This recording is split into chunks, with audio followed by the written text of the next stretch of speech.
In this video, we're going to discuss how to subtract integers, and in your textbook, this is lesson 1.3. So this sentence right here is really, really important, and this is the basic rule we will follow anytime we subtract integers. I would suggest if you don't already have it written down in your notebook that you pause the video at this point and copy it down. And this tells us that subtracting a number is the same as adding its opposite. And basically what this is telling us is that anytime we are dealing with a subtraction problem that has positive and negative numbers, we're actually going to rewrite it as an addition problem and then solve it the way that we learned when we were adding integers. So here's our first example, and I have 7 minus negative 5. And my rule says to add the opposite. So I'm going to change the subtraction sign to an addition sign, and I'm going to look at the second number in the equation, and since this is a negative, its opposite would be a positive 5. So I've just rewritten this equation to now say 7 plus 5, and that's rather simple. We know the answer to be 12. Here's our next example, negative 10 minus 12. So again, I see a subtraction problem. I'm going to change it to an addition by adding the opposite. So I change my subtraction sign to an addition sign, and I take the opposite of the second number in the equation. So that 12 right now is a positive 12. I'm going to make it a negative 12. And I've just rewritten my equation to now be negative 10 plus negative 12. We're adding two numbers. They have the same sign, so I'm going to add and keep their sign for a result of negative 22. Our next example, negative 8 minus negative 13. Again, I'm going to rewrite this equation into an addition equation by adding the opposite. So the subtraction sign becomes an addition sign, and I take the opposite of the second number, so that negative 13 will become a positive 13.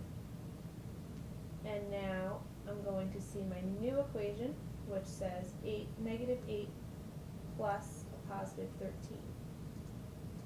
I have different signs. I find the difference. The difference between 8 and 13 is 5. 13 has larger absolute value and it's positive, so my answer is positive.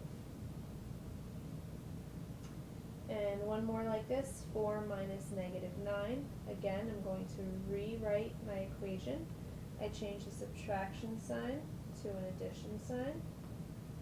Then I take the opposite of the second number, so negative 9 becomes a positive 9. And I'm left off with my new equation, 4 plus 9, which I can do very simply to get 13. We can also solve these subtraction problems using a number line, and it's set up very similarly to when we did our addition problems, because I'm actually going to rewrite these both using add the opposite before I apply my number line. So negative 1 minus 5, add the opposite. So subtraction becomes addition, and the opposite of 5 is negative 5. Well, if I come down on my number line, I'm going to start at negative 1. If I'm adding a negative number, I'm moving in the left-hand direction, and I have to go 5 places. So 1, 2, 3, 4, 5. I'll make sure to draw my arrow so that I know which way I moved. And I'm going to see here that I landed on negative 6. So negative 1 minus 5, or negative 1 plus negative 5, is equal to negative 6.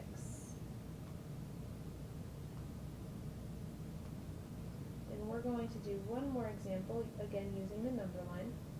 So if I look at negative 7 minus negative 3, I add the opposite. Subtraction becomes addition. The opposite of negative 3 is a positive 3.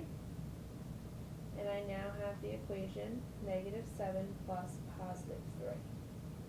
So let's clear off this number line. And since the first number in my equation is negative 7, I'm going to start all the way down here at negative 7. When I add a positive number, I move to the right.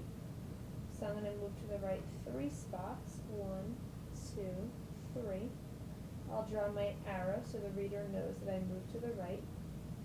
And if I look at the number line, I end up here at negative 4.